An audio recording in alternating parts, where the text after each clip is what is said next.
Are you having fun? Can Yay. can you guys hear in Cool. the back? Testing, testing. All right, let's get some audience participation. Everybody on the right, you're Aussies. Aussie, Aussie, Aussie. Everybody on the left, Kiwi, Kiwi, Kiwi. Come on, you're New Zealanders. You're supposed to put the Aussies to shame. All right, just want to make sure you're awake. My talk's about security. That's my real name, Craig Cunningham. I'm just an IT generalist. I've been around this area for a long time. I programmed in Motorola 68000 assembler language, COBOL in high school, if that gives you any idea how old I am. I'm unfortunately not a security ninja, and some of you might have come to see a security ninja, but I know the fundamentals pretty well. In other words, if I need to get something done, I can generally find the tool and get the work done. So when I originally made this talk, I said, well, I'm going to talk about how to protect yourself. And then I said, well, I have a 25-minute slot. That's not going to work. And so I worked on it, and I worked on it. I finally realized nothing I could tell you from a technical standpoint could fully protect you.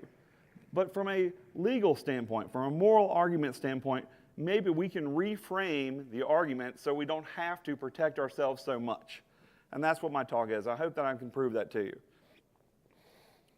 All right, so the government comes out and they talk to you and they say, hey, do you need to give up a little of your privacy for security? It's a zero-sum game. That's the claim. They also claim, the government's here to help you. That's the classic thing that you're in trouble when someone says, oh, we're here to help you, we're the police. You're like, oh, shit, I know things have gone sideways now. So my comment related to this is this right here. Everything above that line is absolute bullshit. In other words, security can't exist without privacy because privacy is part of security. If you take any low-level cert, Security Plus, the first thing they do is introduce you to the CIA triangle. And they say, hey, it's confidentiality, integrity, availability. Well, when you take my privacy away, you destroy confidentiality. When you put malware on my systems and destroy my process integrity, you destroy that in the I.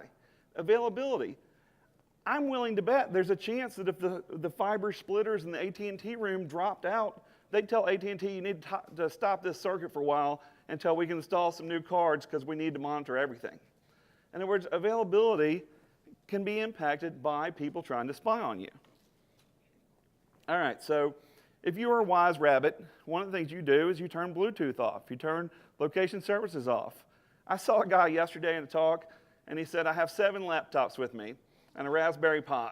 He said, I wipe one completely after each day, and I download only the data to like some kind of SIM card to his Raspberry Pi. He's like, as long as they don't find the Raspberry Pi, I think I'm good. And I was like, man, that's extreme, like I'm not screwing around with that guy. I own a black phone too, and I'm not near that guy. All right, so is the rabbit wise? That's the question. Well, the wolf thinks so. The fox, sorry. So there are predators out there, whether they be government people abusing their power, whether they be nation states, hackers, they want to steal your information. They want to use your PC. Krebs on Security does these things, the value of a hacked PC, the value of a hacked email account. This predator is out there, and you should know it. I saw something on television last night, and it changed my thought on this talk right here. It was about the St. Valentine's Day Massacre. And what that was is they went in and dressed as police officers to all these gang members, and they got them to line up against the wall, and then they killed them all. Well, would those guys have lined up against the wall if the competing gang had come in? Hell no. They were taught you have to respond this way to the government. And when the government accosts you and tells you to give up all your weapons and stand against the wall, you do so, because otherwise it's going to be more trouble for you. Well, in that case, they all end up dead because they made no effort to protect themselves. They were under the assumption, like in V for Vendetta, the fingermen pull her aside, she has no power. They have total power, therefore they tend to abuse it. All right, so let's say I am the rabbit and I start using some anonymization tools to protect my data from being captured. Well, I get on a special list. This guy uses Tor. This guy uses VPN. He encrypts data. In 2013, I traveled across the Canadian border and I looked up all the restrictions that might relate to me. Well, one of them said, on the US side of customs, if you have any encrypted data, the US government has the right to make a copy of it and keep it forever. I think they modified that to 5 years recently, but forever. Their philosophy was, if you've encrypted it, it's suspicious, and we should keep a copy of it. Because it's private to me doesn't mean it should be suspicious to my government. But we've got lots of government programs. Bull Run, that's all about making sure that we have back doors. We have a way into your system. Once we have a way in our system, we gather all data possible. Keyscore. Snowden talks about Keyscore. He says, or X-Keyscore. He says, look, I can look up anything. I just put in your email address, I put in your IP address, something about you, and I can gather all the information about you. That was what Clapper was talking about when he talked about, if I go upstream, I will violate your privacy rights. He doesn't say there's anything wrong with collecting it. He uses a different term. We'll get to that in a minute. And this is the goat seeing you. That's the only goatsy reference you get in this talk, sorry. But the goat seeing you. All right, so they had egotistical giraffe and egotistical goat.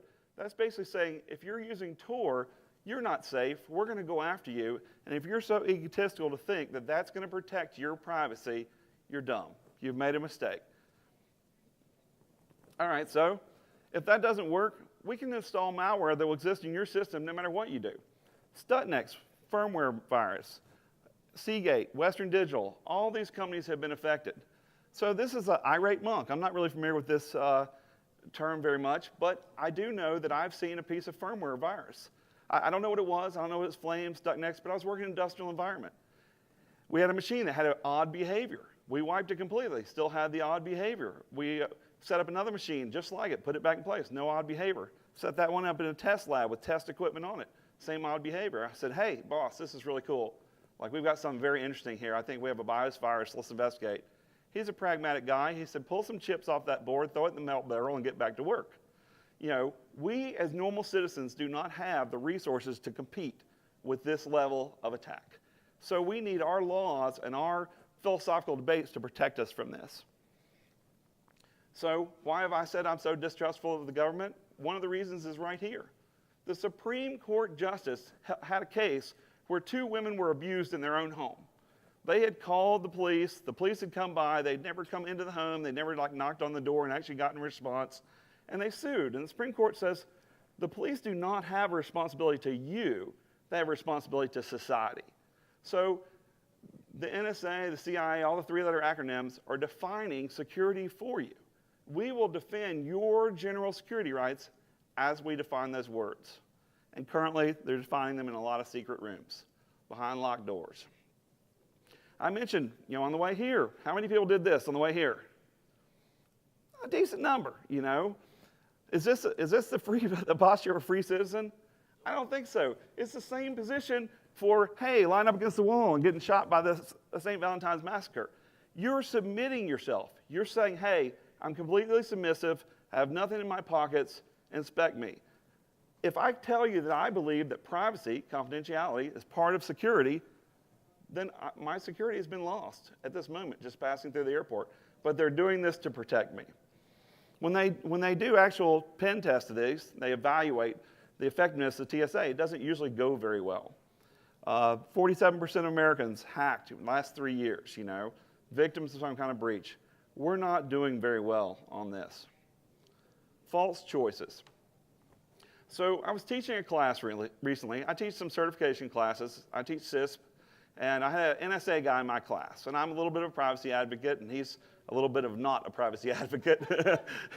And so we had some heated discussions. And one day he asked me this stupid question, and I kind of really resented it at the time. But now I'm glad he asked me, so I can give it to you in this talk. He said, would you rather the U.S. spy on everyone on the planet or no one? And I said, well, if you're going to put me in shitty situation number 1 or shitty situation number 2, I prefer the one that costs no resources. And he didn't ask me any more questions or make any other arguments during that section of class.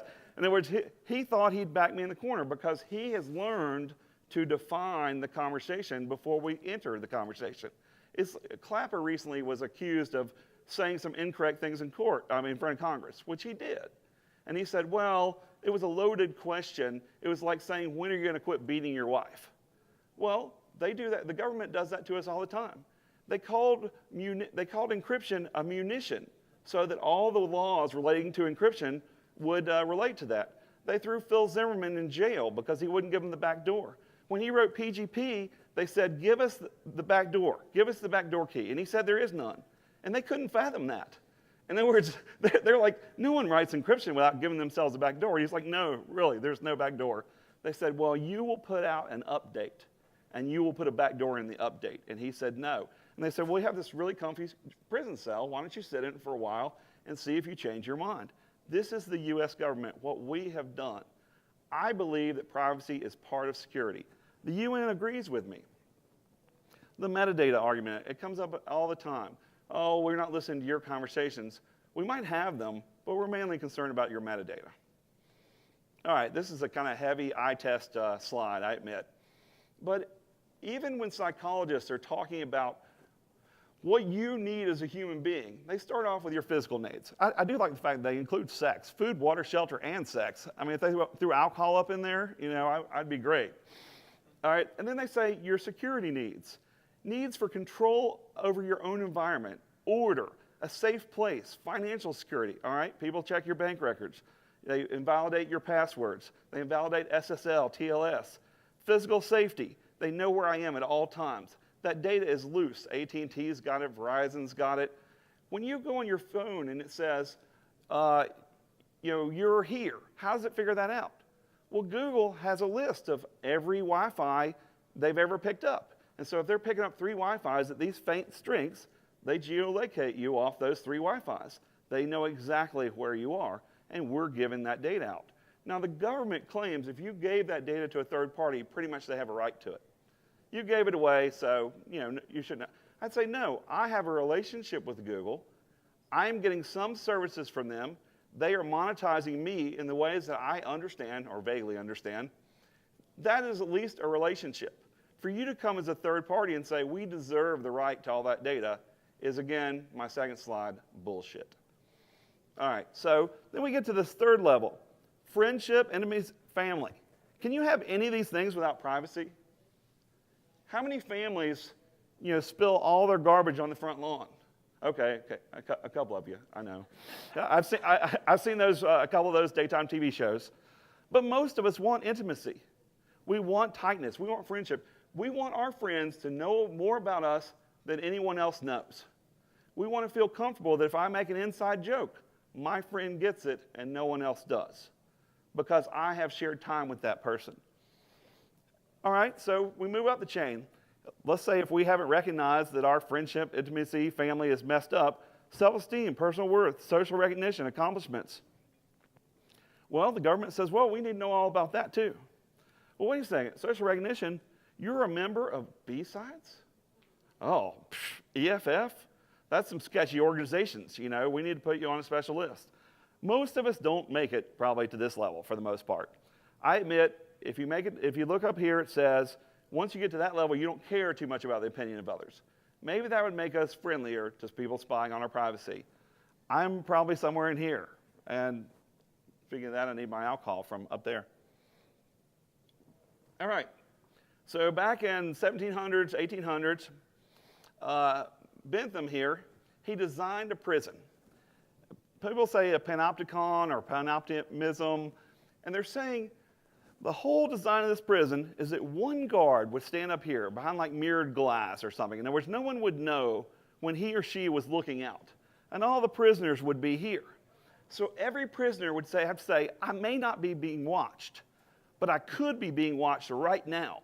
Therefore, I will alter, what I do. That was the whole idea of this. He said, a new mode of obtaining power of the mind over the mind in a quantity hereto without example.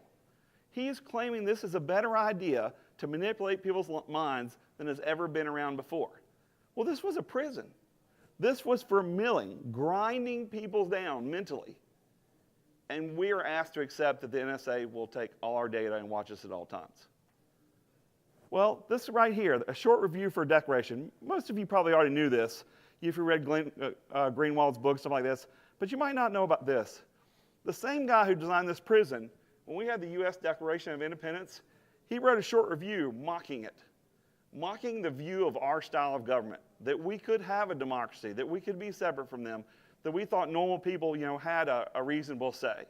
In other words, this is a guy who was so against our way of life. He was an elite. Elites should be able to do what they want with the serfs. All right, Heisenberg's principle, most of you realize or think of that meaning if you watch something, you change it. Technically, it's the uncertainty principle. I figured someone might scream at me if I didn't point that out.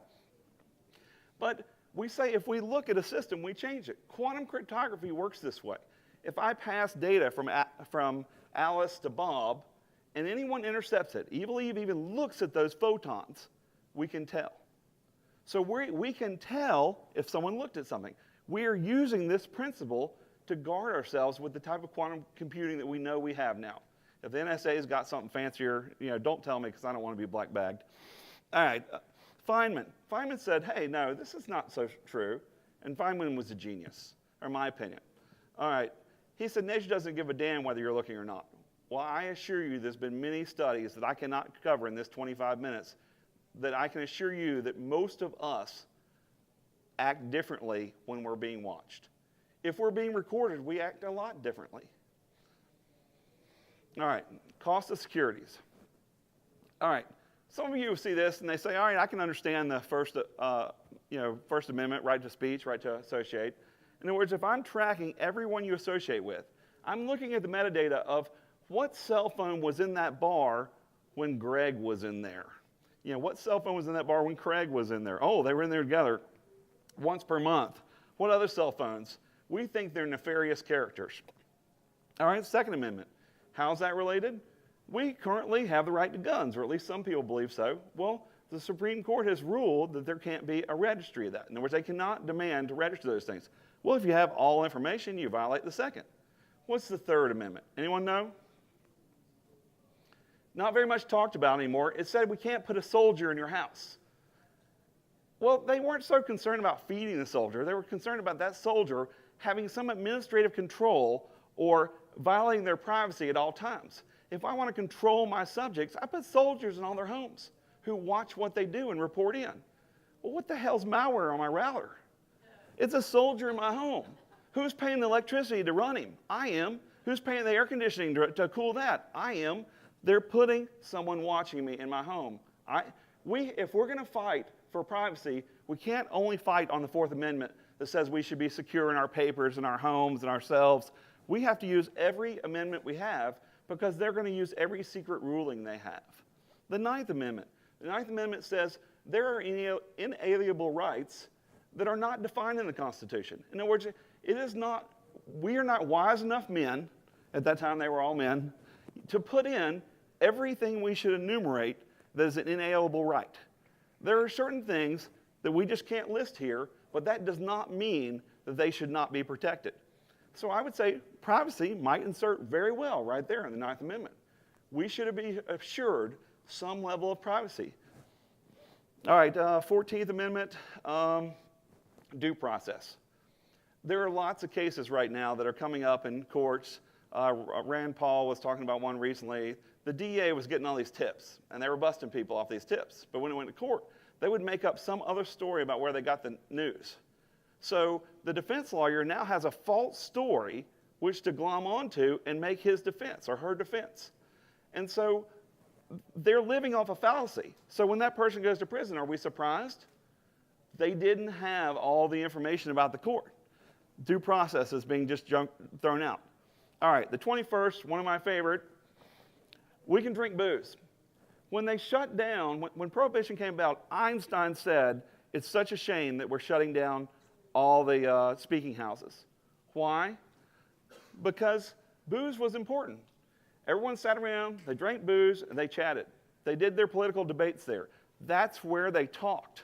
Well, what are we doing now? We talk on the internet, and we're shutting it down. We're saying if you search on these terms, you might be suspected of something. If you're in these chat rooms with these particular people, you might be suspected of something. So I think the 21st Amendment comes around. In other words, is the exact kind of thing where Einstein said, if we restrict where people meet and where people chat, we will suffer as a society. Toxic data, if you haven't already read it, you should read Bruce Schneier's article about the toxicity of data. For decades, we've been saying, hey, hard drives are cheaper, let's save everything.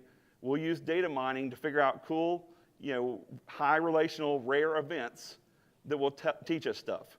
Well, IBM Watson did that. It taught us a way to use viruses to cure cancer. Very rare, but obvious things to a computer, not obvious to us. But we haven't learned that having data can cost us money. If you get sued and you've got 10 years worth of emails, you will pay a lawyer hundreds of dollars an hour to go through all those emails. Maybe it's better to say, well, after 5 years, we just get rid of emails. It doesn't mean you're any more guilty. It just means that there's a level at which keeping that data is wrong. So I mentioned foreign here.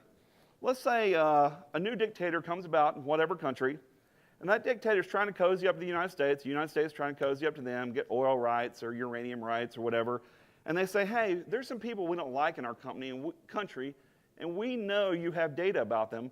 Please give us this data. The NSA can't say they don't have it. It's obvious they're collecting data on about everyone. I would rather our government be able to say, we don't keep that kind of data. Otherwise, we're going to have to bend to that tyrant and give them that information if we want to cooperate in that country. All right, so basically this was our Bill of Rights, but we're allowing courts to override it. What are we allowing? We're allowing surveillance. We're assuming we are surveilled and that we can do nothing about that. I would like every one of you to make some small attempt over the next day, the next week, the next year to resist assuming surveillance is going to happen and it's okay. Or else we'll end up with this. And then eventually you'll say, well, that's okay. We're safe. They promised us if we let them have all this data, we'd be secure. Well, this is the phrase I want to coin today. If it's already been used by someone, I apologize. It's the Hindenburg principle. It's when you know that you're safe and good, everything's going great, and one day something sets your ass on fire. You've assumed that the government is keeping you safe. You've assumed that surveillance will never negatively affect you. The Hindenburg principle. All right, so the next argument that always comes up is if I don't have anything to hide, I don't need to worry about government surveillance. I have not found the rock-solid argument for this. I found many good arguments against it, but I haven't found the rock-solid. I thought this guy did a really good job, Terry Adams. He's saying the way our state was developed, everything in government was supposed to be public, and everything in your lives was supposed to be private. We even have these terms, public meetings, private meetings. Well, now what is the government telling us? They're telling us this should be the opposite. How many decades in the future will it be before you get someone appointed to the Supreme Court and they wear a mask like a SWAT team member? I don't want to see that. I'm not saying that's coming. I'm just saying that's an extreme example to get you to think about what we need to resist. You can actually look up who's on the FISA court. You just can't look up much else about the FISA court. All right, everything's got something to hide. This is a very famous statement by probably a very corrupt man, because you couldn't really become a head honcho at that time without being a very corrupt man in with the system. But the importance of this statement about the 6 lines is not that he had the intelligence to find something bad. It's he knew the courts were corrupt enough that if he accused you of something bad, you'd be found guilty of it. This is a combination of the system, not necessarily a single person. All right, Supreme Court Justice, I'm running out of time here, so I'm going to rush this a little bit. Basically, this same article, they referenced a federal law about the size of lobster tails. They said, do you know that you could be arrested for having a lobster tail under a certain size? So it doesn't matter whether you bought it in a supermarket, whether it was served to you in a restaurant, whether you found it alive or dead, whether you killed it in self-defense, my favorite part. But you could be accused of a federal crime. This is a Supreme Court Justice of the United States warning us that the law is too damn confusing. All right, when the wall came down, there were potentially up to like 500,000 is about the top number of informants in East Germany. And they said, we have all this data from all these informants. What do we do with it? And a lot of people said, let's open up the data and just let everyone know everything. And they were like, should the data be open or closed? And I thought this guy said something kind of funny, and I wanted to share it with you guys. There's only 2 innocent groups, the newborn and the alcoholic, and I'm working on that. But they just decided to keep those files closed because they thought it would be a travesty. There would be reprisals. There would be problems. There would be people who cheated on their wives, and all this information would hit their society at once, and it would potentially destroy their society. Big Brother, big data I found this through an article about Snowden, but the guys from Yale should really get a credit for this. They said basically, every time Moore's Law helps us double our power, our computing power get cheaper, our civil rights will be violated. And so every time we need to reevaluate what controls we have in place to make sure that our civil rights are not being violated by that increase in technology. All right, so getting to the opaque, Anonymous attempts to be very opaque. Forces that might help us, but we can't control. What else is opaque? Almost opaque as a FISA court. I am not suicidal. Just for the reference, just anyone knows, I'd like to put that out there. I mentioned in another talk I went to this week, I said, hey, if you went around talking like Thomas Jefferson, they'd lock you up. You'd definitely get on a list. Well, this is the stamp from his statement, but this is the full statement, and that's on the memorial. I mean, this is not something that I didn't verify that he said. They're trying to prevent tyranny. What do we have? We have tyranny. We have the ability for the government to come in, put malware wherever the hell they want, and watch you. Here's the soldier in my house. All right. If you haven't read this book, it's an interesting book. It's an old book, so it's not up on technology, but it's an interesting book. And in the end, they convicted this guy of stealing electricity. Years and years ago, when hackers got busted for breaking into banks and they couldn't find him guilty on any of the laws currently, they would bust him for stealing electricity. I think if they can do that, then I should be able to bust the feds for putting malware on a system. All right, here's our group, Clapper, Keith, and I refer to this as English because they tend to define words differently than we do. They have the word collection, which means whatever we keep, we didn't really collect. Only when we read it did we collect it. That's their terminology. The government is allowing themselves to redefine our language so they can do whatever the hell they want. They can justify it in their court if we let them re-engineer the English language. Maybe we should have a law that says whenever something's justified with a new interpretation that doesn't match Webster's, it has to be announced. All right, Senator Feinstein finds out the CIA is hacking into their area, and all she wants as an apology. I stole this from Lisa Lorenzen because it was so damn good. This is what we need to say when they do this. All right. It looks like I have no time left. So what to stop doing? Don't run any scripting. Don't buy into the cloud if these companies aren't going to guarantee you some security. Don't use IPv6 unless you understand IPv6. If you don't know whether you're using it, then you are. Go turn it off. Don't leak DNS. Use good VPNs. Ask your VPN providers. Use encryption. Steve Gibson, encrypt things before they go to the internet. Check out your fingerprints. Go to EFF. This will tell you how unique your browser is in the world. At one time, mine was 1 in 9 million. That's pretty unique, All right, what can you do? Whole disk encryption, lock down your firmware. Make sure your vendors are signing your firmware to where at least they have to be compromised for your firmware to be replaced. Shout out, I want everyone to move to HTTPS. Berners-Lee actually says, no, let's raise the entire bar of HTTP to be secure rather than just doing HTTPS. Either one is good for me. What to avoid? Anything new the government throws out there. Should we have a right to take DNA, take tattoos, take pictures of people who have not been convicted and put them in national databases and then later look and say, well, we got someone guilty of a crime and they look kind of like this. Let's bring that person in. They weren't guilty when they got first arrested and now they're considered possibly guilty. Real change, we're only going to do that by things that really matter, not the technology itself. Going to our leaders, educating them, reversing the Patriot Act as best we can. Bailment. Bailment means I own data about me. If you have it, you can only use it in ways that I opt in. Quit spying on the whole world and pissing everyone off. We'll have less terrorists that way. And everyone, please smile because you're probably on someone's camera and it'll make you seem a little less threatening. Shout out page. Actually, someone might be here from this. B-Sides for letting me talk. Chris Payne for being my mentor. EFF, I encourage all of you to join, give money. By the way, will you go ahead and pass out those? I bought you guys all some raffle tickets. So the money would go to B-Sides, EFF. Just pass those out any way you want. Take one. All right, thanks for Lisa Lorenzen. She gave some great talks. Moxie, I've actually never met, but I like his work. Bruce Schneier, Chris, Zaz. If you haven't watched Zaz's video on Do Not Fuck Up, you absolutely should. This runs on metadata. So it's something we should be concerned about. Thank you for letting me speak. Thank you, Craig. Thank you so much. It looks like I'm out of time, so I'll take any questions you have and back in the corner away from everyone.